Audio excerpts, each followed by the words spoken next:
In the mountains of Costa Rica, a helicopter drops a team of scientists led by Dr. Morbius at the entrance of a cave. Morbius suffers from a rare blood disease and needs a cane to walk, so he asks his team to set the trap they brought with them. Then he steps forward and raises his bloody hand to lure all the bats in the cave. The team and the pilot flee in fear, but Morbius just waits. It all began 25 years ago in Greece. Little Morbius lives in a hospital, where the Dr. Nicholas introduces him to a boy he calls Milo. Both boys suffer from the same rare blood disease and immediately hit it off. While they are chatting, Milo's machine suddenly malfunctions and he faints. Morbius takes out a wire from his pen and fixes the machine immediately, and Milo wakes up. Nicholas is so impressed by Morbius's intelligence that he decides to send him to an elite school in New York. At the age of 19, Morbius finishes his PhD and eventually develops an artificial blood that saves millions of lives. The King of Sweden wants to give him the Nobel Prize, but he turns it down because he discovered artificial blood by accident while trying to cure his own disease. Back in the present, Morbius is back at his job at the hospital, and his colleague Dr. Martin comes to give him a private talk. And while Morbius is running some tests, he asks him about his crazy project funded by Milo to compare human DNA with bat DNA, and Morbius doesn't know what he's talking about. Martin pretends, but when Morbius reveals his tank full of Colombian bats, Martin shares the truth. Bats are the only mammals on Earth that feed exclusively on blood, so he thinks they might be a solution to Mobius disease. Martin is skeptical of the idea and worries about the ethics of the experiment. But Morbius doesn't listen and tests his new serum on a lab rat. Unfortunately, the poor rat dies at that moment. One of Morbius's patients starts having a seizure. They rush to the patient's room and have no choice but to put him in a coma to save him from a possible paralysis. When Martin checks the lab again, he is surprised to see that the rat is moving, which means that the serum is working. After a while, Morbius meets with Milo to explain his discovery and ask for more money. Since this experiment is illegal, it must be done in international waters, and Milo will gladly pay any amount to find the cure. A few days later, Morbius sails for international waters, taking Martin with him. Morbius manages to make a new, more advanced serum, and Martin injects it into Morbius's spine. When Morbius's body starts shaking, he ties him up. At that moment, a crew member comes to the lab to check on them. Martin and the guard enter the isolation room and are shocked to see Morbius walking on the ceiling with a scary face. The guard tries to shoot him, but Morbius is incredibly fast and ignores Martin's pleas and jumps on him to feed. Suddenly, the ship's alarm goes off and Morbius's sensitive ears hurt so much that he panics and starts destroying the isolation room. The rest of the security team arrives. Martin tries to stop them, but they push him and knock him out. At that moment, Morbius manages to break the window and jumps out of the room to show off his new vampire powers. These powers allow him to dodge bullets and move quickly to kill the guards. The few survivors escape and lock the door. But Morbius is now incredibly strong and breaks the door down without difficulty. Then Morbius climbs back up to the ceiling and catches the guards one by one and kills them all. When the whole team is dead and Morbius is sufficiently nourished, his body transforms back into human form. He immediately goes and looks at himself in the mirror. It is clear that he is finally healed. Morbius checks the security cameras after making sure that Martine is okay. He is so disturbed by what he sees her doing that he vomits. Then he makes a distress call and takes the serum and jumps into the sea. The next morning, 2 FBI agents arrive on the ship to investigate the crime scene. But unfortunately, Morbius has erased all the security footage and Martin is still unconscious.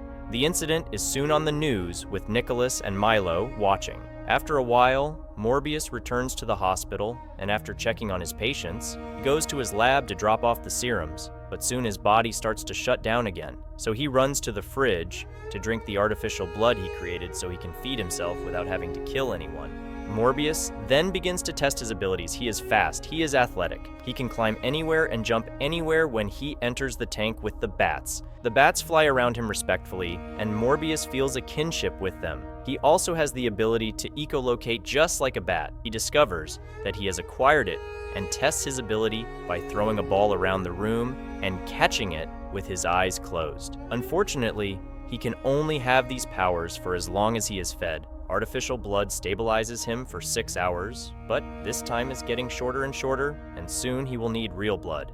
To test this, he locks himself in an isolated room. A few hours later, Milo comes to visit and finds him in an extremely weakened state. Morbius writes on the glass with his own blood and asks for blood. Milo brings him several bags of blood from the freezer. As soon as Morbius is fed, he recovers and regains his strength. Milo is amazed by this treatment, and when he asks to be injected himself, Morbius tells him that he made a mistake and that this treatment is a curse. When Milo continues to insist, Morbius gets angry and fires him. Late at night, a nurse is working late and notices something strange in the lights and runs away in fear, but is caught and killed by a vampire. When the body is found in the morning, Morbius is as surprised as his colleagues and thinks that he might have done it himself. Questioning his own sanity, Morbius runs to the lab and grabs some fake blood bags. On his way out, he encounters FBI agents who ask him questions about the experiments and decide to arrest him. Morbius immediately defends himself and knocks them down with a few moves, then escapes from the bullets of a policeman, climbing the stairs as he runs away. He reaches the roof of the hospital and is shocked when he feels the mortar coming from the air conditioning unit is stronger than normal. Before he can test what this means, he is arrested by agents. At the detention center in Manhattan, they let Morbius write his notes. Morbius discovers in his calculation that his feeding time has dropped from every 6 hours to every 4 hours and 22 minutes. When he is taken to the interrogation room, he is handcuffed to the table and the agents enter with holy water, just in case they blame him for the deaths on the ship and the death of the nurse. Morbius starts to lose control and begs them to give him fake blood bags. The agents do not take him seriously and send him back to his cell. Milo then visits Morbius, who supports him and gives him a packet of artificial blood. Before leaving, Morbius notices that Milo has no cane and realizes the truth. Milo stole the serum and injected himself, killing the nurse. When Milo gets out, he stops pretending to be crippled and walks away with perfect reflexes. Enraged, Morbius drinks the blood and escapes the cell, transforming into his vampire form. He then travels through the city and uses his echolocation to locate Milo, calling him a monster and telling him to stop. Milo thinks he can do amazing things with this power. He attacks Morbius to get him off his back. A violent fight ensues, and the vampires attack each other as he dives into the subway station, causing citizens to flee in panic. After a few more blows, Milo rejoices in the fact that he has evolved while Morbius vows to find a way to fix it.